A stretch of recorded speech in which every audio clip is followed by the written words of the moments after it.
Hey everybody. Well, I am out managing Oldfield area. This is where I got my poor take on switchgrass last year. So what I had tried to do was a growing season planting. Normally I frost seed, and I just wanted to try to get some low dormancy switch and see if I could plant during the growing season with my spray and burn method. And there was a little switch that came in, but the weeds just got ahead of me because I didn't do what I normally do, where I manage the weeds the year ahead. I tried to manage them that same year by spraying and burning and then doing my broadcasting with low dormancy switch. So this is my, as I've talked about in other videos, my recovery effort. So the best way to do it is frost seeding. You're going to get a good stand if you do good weed prep. So anyway, I had sprayed this area with Roundup right before the switch germinated. Again, if you take that step, you got to know what you're doing. So make sure you know how to identify switch. Know that switch can germinate anywhere from when the soil temp's 50 to 60 degrees.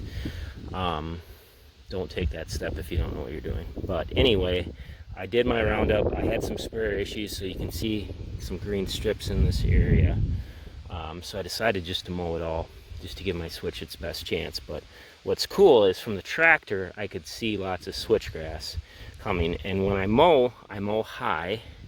I just literally want to be clipping the tops of that switchgrass, and then, you know, like any grass, when you mow it, grass responds big time to mowing.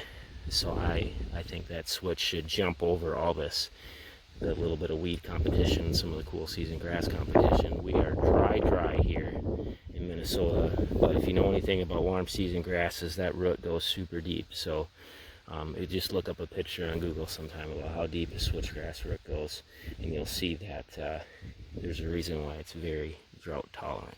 So I don't know how tall this, I mean, it still needs some moisture. I don't know how tall this stuff will get this year, but I anticipate it should still be a decent stand of switch. So this is my recovery effort. I mean, looking at my mowing, it doesn't look like there was tons of switchgrass here, but when you get down to it after the mowing now, you can see there's actually quite a bit of switch. So that's switchgrass right there.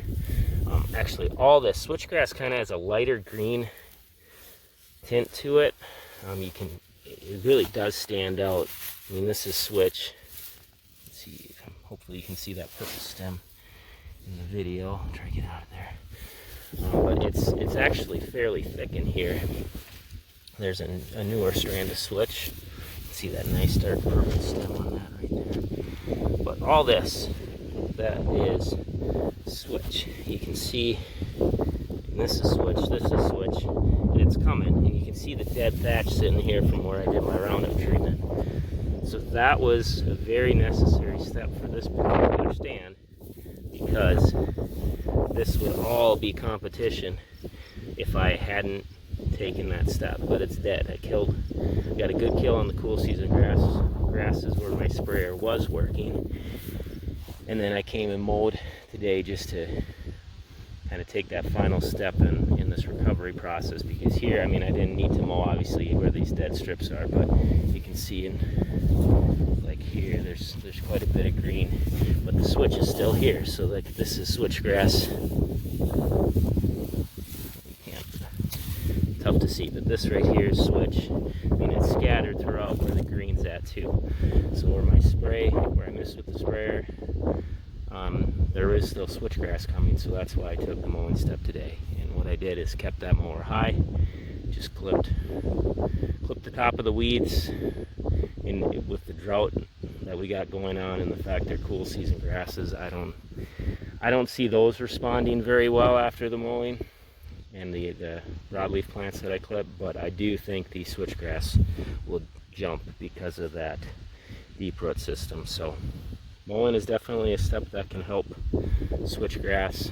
We actually mowed up on that hillside about a week ago, and that's starting to come fairly quick. But yeah, if you're managing these stands, mowing can be beneficial. And the best way to do it is just do it right the first time. Even if I would have got a good spray in the spring, I don't think I would have needed to take this mowing step, but that's all right. It was a good day to be out mowing. It's starting to get a little bit dark out west, so hopefully that means rain's building. See what happens. All right, you all take care. God bless.